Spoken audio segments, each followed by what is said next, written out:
माधव हाड़ा जी में मिला। और दूसरी बात, एक हाड़ा जी भी राजपूत है, मैं भी राजपूत हूँ। तो हिंदुस्तान की जाति को देखते हुए मुझे लगा कि इनको भी आना चाहिए, खास तौर से तब जब हिमांशु शेखर सिंह आयोजित कर रहे हैं।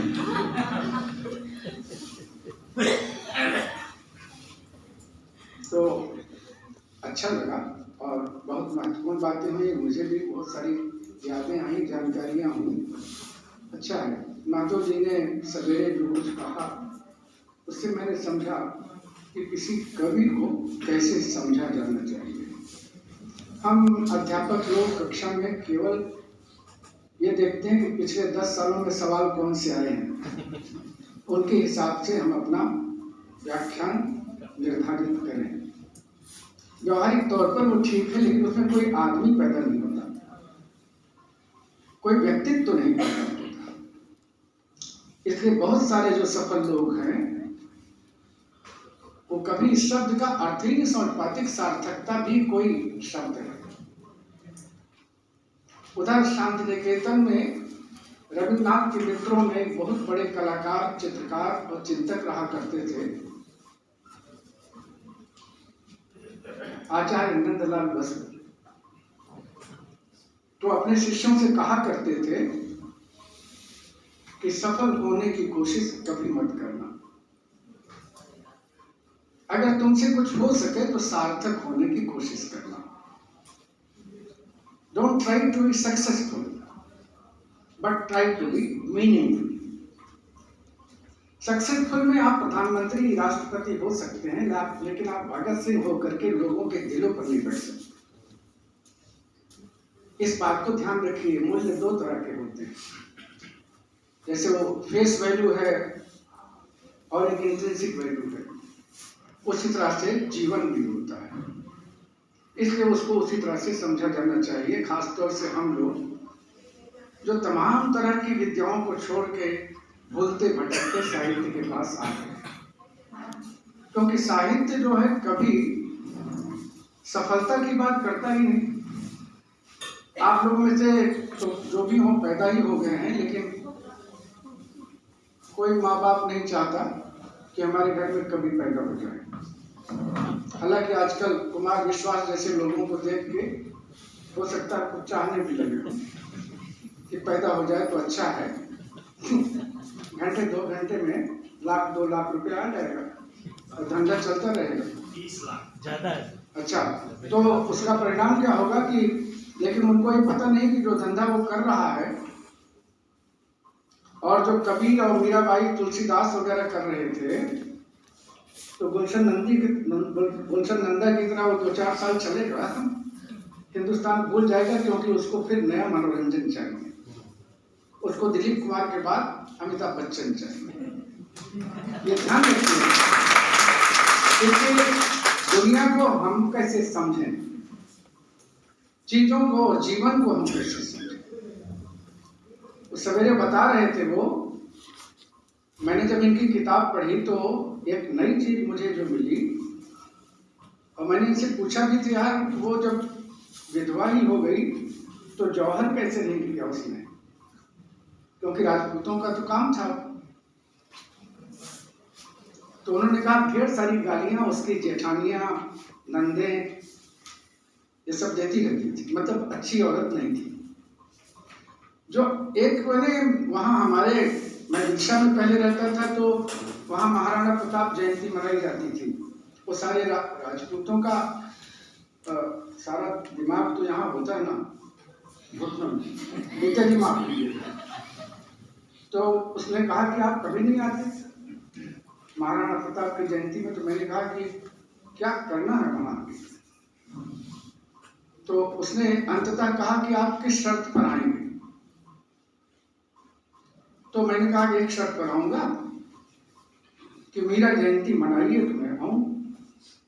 उसने मीरा को लेके कितनी भद्दी गाली दी कि मैं उसका मुंह ही देखता रहा।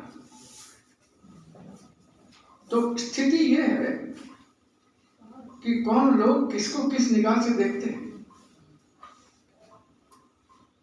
तो अब इस समय बहुत बड़ी चुनौती है इन सब बातों में।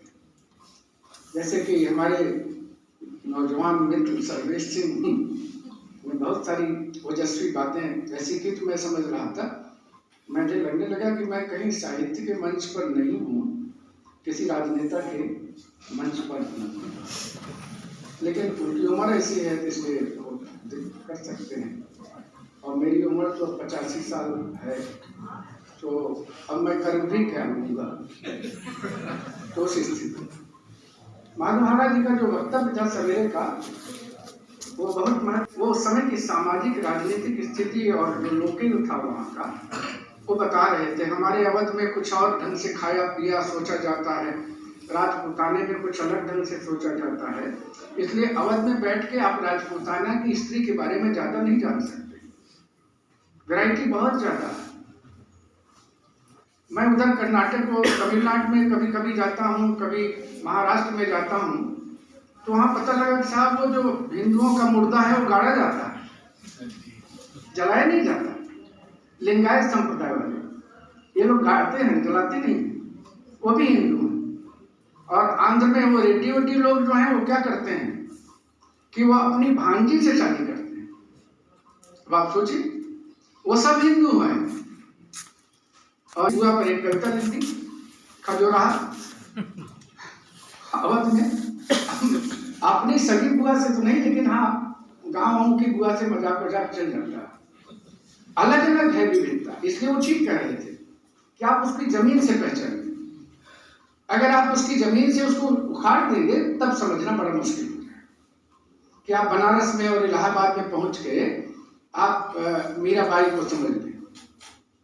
वो इम्तहान पास करना अलग बात है। एक बात तो ये बात जो है ये भी मेरे काम की हुई। दूसरी बात ये है कि अभी जो हम लोग बातचीत कर रहे थे सवेरे से, मैं आप लोगों से पूछना चाहता हूँ कि आप मीराबाई को क्यों पढ़ना चाहते हैं? इसलिए कि जिस भक्ति मार्ग में वो गई थी और जिस जीवन को वो जी रही थी, आप जाना चाहते हैं? तो उत्तर होगा नहीं। भगवान करे हम उधर न जाए, क्योंकि उधर के जो संकट हैं और चुनौतियां हैं वो हमारे लिए बहुत मुश्किल है। तो इसलिए हम लोग मीराबाई को उनकी भक्ति भावना के कारण अपनी कक्षा में नहीं लाते, इसलिए लाते हैं कि उन्होंने एक ऐसी अभिव्यक्ति की है जो हमारी कला चेतना, हमारे संगीत और हमारे जीवनानुभूति की व्यापकता, ये सब उनकी चीजों, उनके शब्दों में है। इसलिए इस बात को बिल्कुल ब्रह्म से मिटा देना चाहिए कि हम उन्हें एज ए पोएट लेते हैं। होंगे वो भक्त, उससे कोई आपत्ति नहीं है, वो उनका व्यक्तित्व भी है, लेकिन हिंदी साहित्य में इसलिए नहीं पढ़ाई जाती एक पोएट के रूप में वो भक्त थी। बल्कि हम समझना चाहते हैं कि अगर कभी आप हो गए हैं और भक्त भी हैं, तो समाज से आपका कोई रिश्ता है क्या? हमारे अपने अनुभव से है कि नहीं? वो प्रेम दीवानी शब्द बहुत ज्यादा यहाँ उद्धृत किया गया, बहुत लोग करते हैं और कई लोग दीवाने हो भी जाते हैं। नहीं, प्रेम में दीवानगी होनी चाहिए, नहीं तो वो नाटक होता है। तो इसलिए मैंने भी बहुत सारे किए हैं, बहुत सारे। मेरा कहना यह है कि उसमें दीवानगी होनी ही चाहिए, लेकिन ये है कि क्या वो दीवानगी है आपके पास जो वो थी? उनकी दीवानगी का चरित्र और उसका स्वरूप कुछ और था। इसलिए आप जो रासलीला के नाम पर अपनी लीला करते रहते हैं, वो बंद कीजिए, वो अलग चीज है। इसी से जुड़ी हुई बात संतोष भदौरिया जी ने कही, वो एक सामंत स्त्री थी, तो उसमें तो शक नहीं, राणा सांगा की सबसे बड़ी पुत्रवधू थी और वो चित्तौड़ से जुड़ी हुई थी। तो चित्तौड़ तो हम सब लोगों की चेतना में है, कभी कभी वो हमारे स्वाभिमान का और संघर्ष का क्या कहते हैं, आइडेंटिटी कार्ड है, अस्मिता पत्र है। इसलिए स्वाभाविक है कि उनका रुतबा कितना रहा होगा इस ओर सब लोगों ने इशारे की। तो उस रुतबे के साथ ये देखना पड़ेगा कि अगर उनका वैसा रुतबा था तो मुझे पूरी परंपरा याद आती है। वहां से आने के बाद जैसे कि माधव आरा ने मुझे भी बताया था कि उनको बाकायदा राणा सांगा ने उनके रहने खाने सोने जीने की व्यवस्था कर रखी। क्योंकि मैंने उनसे पूछा था ये सवाल, आप लोगों ने शायद न सोचा हो कि भाई उनका खर्चा पानी कैसे चलता था जब यहाँ वहां जाती थी। दूसरा सवाल मैंने पूछा था कि उनकी सुरक्षा का क्या इंतजाम था, क्योंकि ऐसा तो नहीं उस जमाने में सब साधु संत ही होते थे, ठीक है ना। न उस जमाने में थे, अब इस जमाने में शायद कहीं कहीं होने लगे हैं। तो साधु संत तो आप देख ही रहे कहाँ कहाँ हैं और कहाँ कहाँ हमारी सरकारों ने उनको रख छोड़ा है। तो उस स्थिति में जब ये स्थिति है तो मीरा की क्या स्थिति है? मीरा ने कैसे अपने अस्तित्व को, अपने स्वाभिमान को बचाया होगा। और जब वो अपने सारे संताप को व्यक्त कर रही हैं, अपनी पीड़ा को व्यक्त कर रही हैं, तो कौन लोग हैं जो उनको पीड़ित कर रहे हैं? हमको तो कहीं नहीं मिला कि कोई मुसलमान पीड़ित कर रहा। सर्वेश जी को जरूर मिला होगा, उनको लगा होगा, क्योंकि तुलसीदास के बारे में भी पिछले साल में आया था ना इलाहाबाद विश्वविद्यालय में। तो वहां मैंने कहा था तुलसीदास को परेशान करने वालों में अयोध्या और काशी के ब्राह्मण थे। ये फैक्ट है, उसमें कोई मुसलमान नहीं था, ठीक है ना। राम को परेशान करने वाली उनकी सौतेली मां थी, युधिष्ठिर को परेशान करने वाला उनका भाई था। जैसे कि हम सारे लोग देवताओं की औलादे हैं, अब ये भी कहा जा रहा है क्योंकि हम हिंदू हैं। अपने अपने इतिहास को सावधानी से आंख खोल करके पढ़ने की जरूरत है।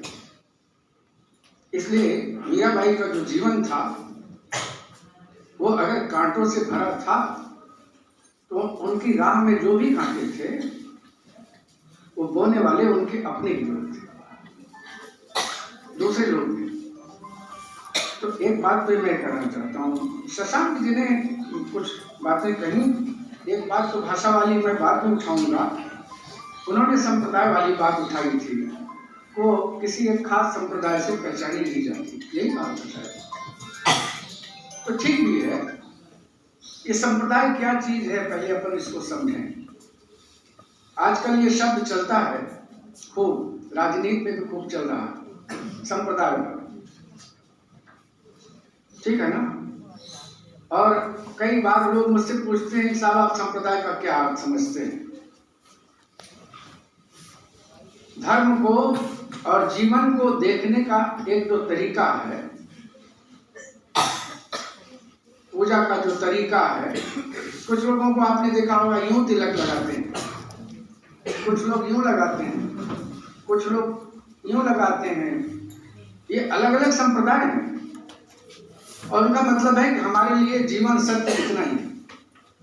इसलिए संप्रदाय वो है और संप्रदायवादी वो है जो मानता है कि हमारा सत्य ही एकमात्र सत्य है और सबसे उस सत्य से अलग जो भी कुछ है ना हमारे लिए स्वीकार्य है और ना हम सही उसको सहने के लिए तैयार हैं।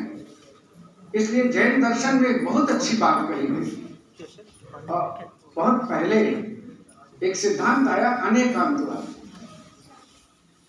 कि हो सकता है आप भी सही हों लेकिन हो सकता है हम भी सही हों। इसको कहते हैं अनेकांतवाद, शादवाद। संप्रदायवाद इसको मंजूर नहीं करता।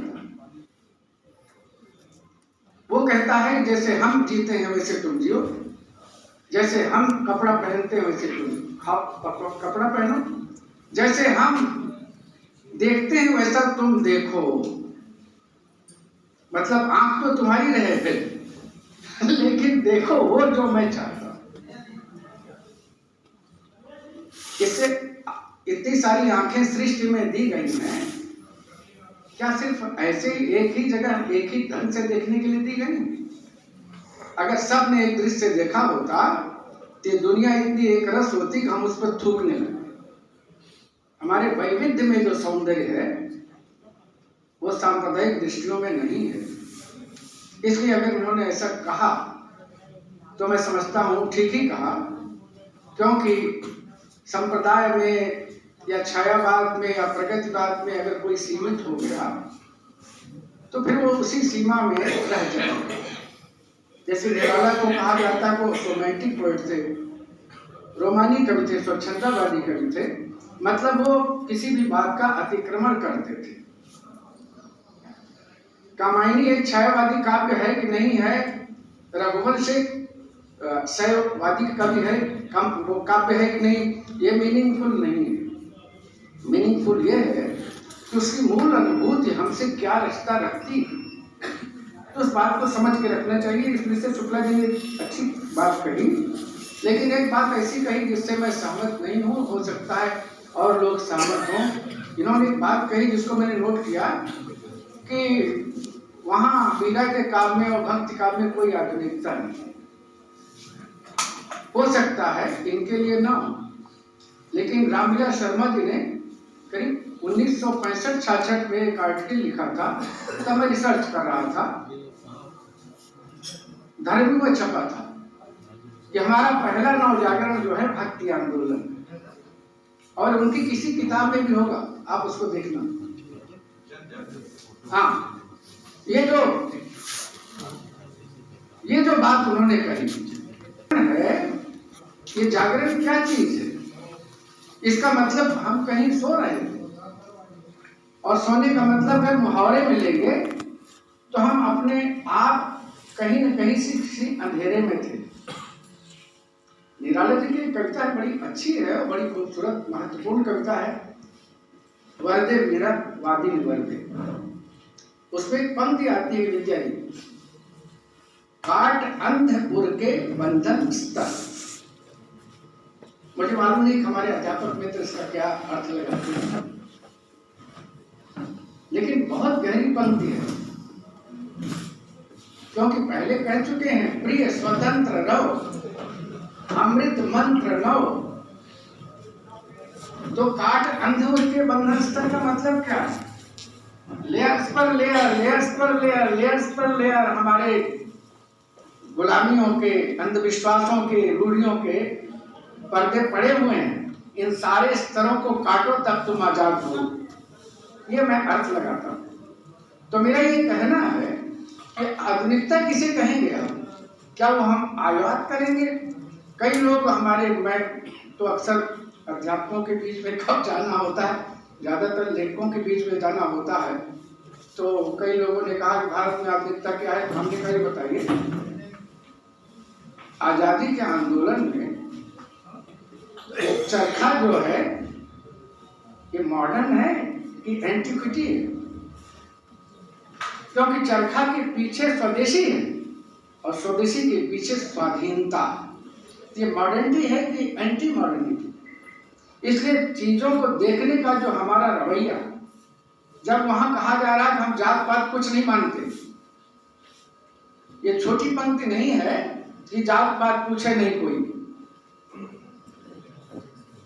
मुझे इसी पर आश्चर्य होता है कि अगर रैदास उनके गुरु थे, इस पर सोचिए, कहाँ रैदास और कहाँ राजमहल से निकली हुई एक महान ऐतिहासिक राजपुरुष की पुत्र वधू जाएगी रैदास के पास। इससे बड़ी आधुनिकता आप क्या जानते हैं? ये कौन सा माइंड होगा जिसने तमाम ट्रेडिशनल माइंड को तोड़ दिया होगा? ऐसे नहीं चली जाएगी। आजकल तो देखा ही जाता है, जब मैंने बार बार नहीं कहूंगा कि अच्छा फला जात का है साधु तो ठीक, वो क्या होगा, लेकिन उस जमाने में मध्यकाल में जब जाति व्यवस्था इतनी कठोर थी तो क्या उनको रैदास ही सूझा? ये भी आपके सोचने की बात है। आधुनिकता किसे कहते हैं आप? वह दृष्टि में होती है, वह चेतना में होती है और आपके व्यवहार में होती है। वो आप कपड़ा पहन लेंगे साहब के अमेरिका में आजकल एक आधुनिकता हिंदुस्तान में आई, बड़े बड़े घरों के लोग देखेंगे वो पैंट पहने हुए हैं, यहाँ फटा हुआ है, यहाँ फटा हुआ है, यहाँ फटा हुआ है। तो मुझे लगा इसका कपड़ा तो कम फटा है, इसका दिमाग ज्यादा फटा है। मानिए नकलची तोता जो नकल कर रहा है वो कभी न स्वाधीन हो सकता है न आधुनिक हो सकता है। नकलची चाहे आप जहां से नकल करें उसमें कोई आधुनिकता नहीं। सवाल तो यह है कि आपकी अपनी निगाह है कि नहीं। भगवान ने जब यहाँ जो बैठे हुए सारे लोगों का चेहरा मौलिक बनाया है तो एक दूसरे को इमिटेट करने की जरूरत है। और आप इमिटेट आपने गांधी को तो किया। गांधी ने जब घुटने तक धोती पहनी तब आपने घुटने तक धोती नहीं पहनी। अब अमेरिका कह रहा है फटा पैंट पहनो तो आप मॉडर्न हो जाओगे, तो आप बद से बदतर गुलाम हैं और कुछ नहीं। गुलाम का पहला लक्षण होता है टू इमिटेट। इसलिए ध्यान रखिएगा। इसलिए मैं आपकी उस बात से सहमत नहीं हूं, इसके लिए मैं माफी चाहता हूं। आपने ही शायद एक बात और कही, विद्रोह और क्रांति। मुझे इस पर भी आपत्ति है। विद्रोह तो सिर्फ इतना होता है कि अगर किसी व्यवस्था में आप उस व्यवस्था के संविधान को नकारते हैं तब आप विद्रोही हैं। लेकिन अगर विद्रोह करके आप एक नई प्रति व्यवस्था बनाते हैं तब आप क्रांतिकारी। यह फर्क है विद्रोह में और क्रांति। क्रांति हमेशा एक नई व्यवस्था लेकर आती है और विद्रोह जो है उस स्थापित व्यवस्था का विरोध करता है। इसीलिए दिनकर जी ने संस्कृत के 4 अध्याय में जिन क्रांतियों का, धार्मिक क्रांतियों का जिक्र किया है, उसमें वैदिक प्रवर्तन के बाद जो दूसरी क्रांति आती है वो बौद्ध और जैन धर्म के माध्यम से आती है। ठीक है ना। तीसरी क्रांति आती है जब इस्लाम आता है और चौथी क्रांति आती है जब ईसाईयत आती है। ये 4 क्रांतियां हैं, इसलिए उसका किताब का नाम है संस्कृत के 4 अध्याय। आप उसको पढ़िए, बहुत जोरदार किताब है। सर्वेश्वर जी की बातों का जवाब मेरे पास नहीं है और अब मैं उनकी बात का क्या जवाब दूं। मतलब मैं समझता हूं कि मैं उसके योग्य नहीं हूं।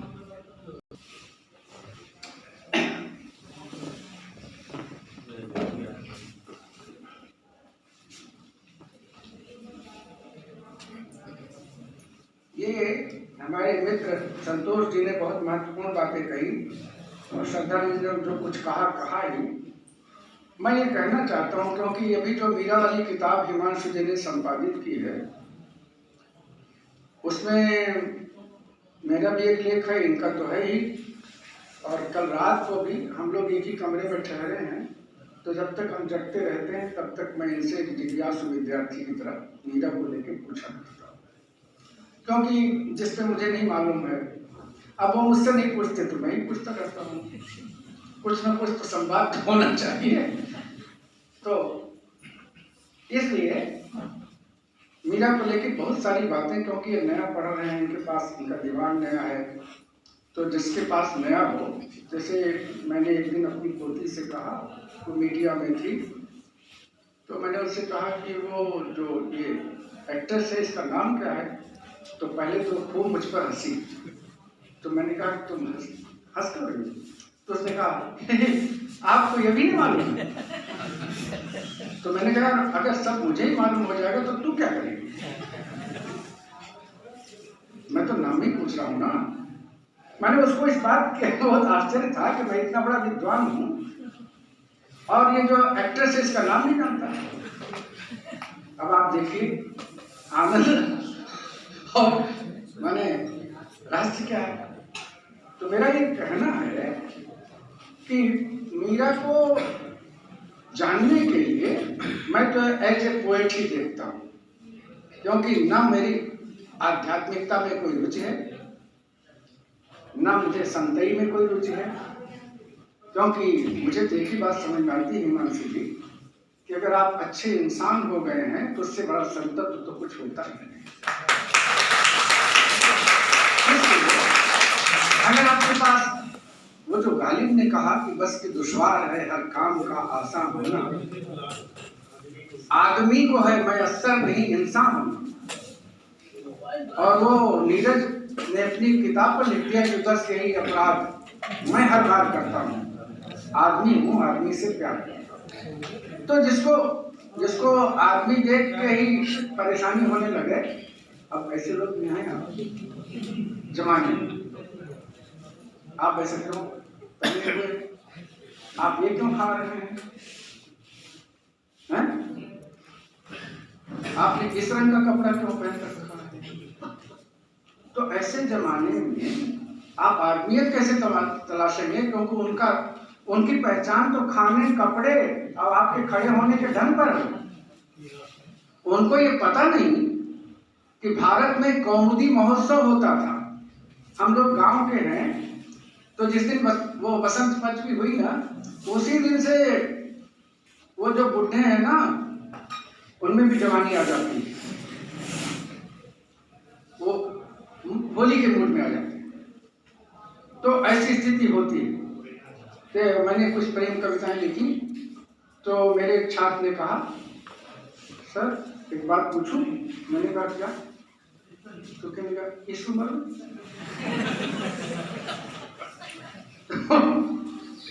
मैंने सोचा कि उसको क्या जवाब। साइंस का BSc ऑनर्स का लड़का था, आप लोगों से कोई नहीं पूछता।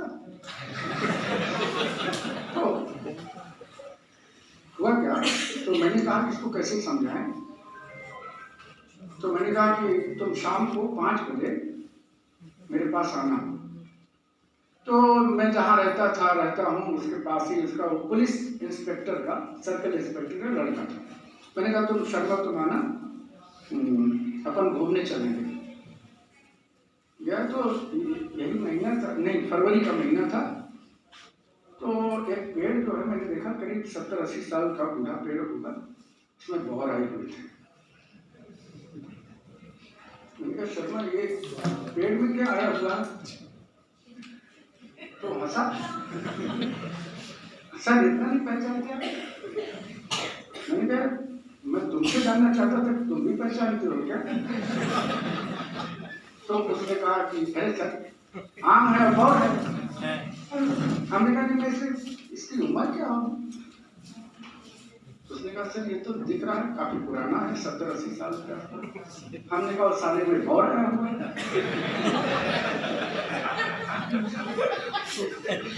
समझने का ये भी तो तरीका है चीजों को। आप कैसे समझते हैं चीजों को, जिंदगी को, ठीक है ना? वो हाथ में जुम्बिश नहीं, आंखों में तो दम है। गालिब कैसे? वो हाथ में जुम्बिश नहीं, आंखों में तो दम है, रहने दो अभी सागरो मीना मेरे गालिब। ये गालिब आप जिंदगी को कैसे समझते हैं? एकदम फार्मूला बना के समझने की जब कोशिश करते हैं तो आपको जिंदगी कहीं से समझ में नहीं आती। जिंदगी फार्मूला नहीं है, क्योंकि जिंदगी हमेशा ओरिजिनल है, इसलिए उसको उसकी ओरिजिनलिटी में समझाएं, उसकी मौलिकता में समझना। इसलिए मीराबाई को मैं जब देखता हूँ, मेरा जो लेख है हिमांशु जी जो मैंने आपको भेजा है, मैं चाल चलूंगी अकूठी, मुझे वो बहुत खूबसूरत। और मैंने इनसे पूछा, कल रात में पूछ रहा था कि अकूठी से आपका क्या मतलब है। तो अकूठी से जो हम लोगों ने निष्कर्ष निकाला, और इनकी भी थोड़ी बहुत सहमत रही, अपुष्ट मार्ग, वह मार्ग जो पुष्ट नहीं है, समर्थित नहीं है। अकूठी का मतलब जो पुष्ट नहीं है, मतलब लोग समर्थित नहीं है। कोई मित्र कह रहा था कि लोक लाज खोई। लोक लाज का ये मतलब नहीं है वो किसी के साथ खुलेआम रोमांस कर रही थी। लोक लाज का मतलब जो हमारी परंपरा और कुल की मर्यादाएं थी, वो हमने दरकिनार कर दी। उसका मतलब ये है हमने उसकी परवाह नहीं की। जो परवाह करता है वो जिंदगी जी ही नहीं पाता, और जिसको जीना रहता है वो परवाह की चिंता नहीं करता। इसलिए बहुत सारे लोग परवाह होते हैं और बहुत सारे लोग जिंदगी बनते हैं। तो मेरा ये कहना है कि इस बात को समझ रखें कि मीरा के यहाँ जो अपूठीपन है उस पर ध्यान दीजिए, क्योंकि एक वाक्य महादेव वर्मा ने लिखा जो उनकी प्रतिनिधि संग्रह है, जो सम्मेलन का, बस खत्म कर रहा हूँ चिंतन। बड़ी मुश्किल से तुम्हारी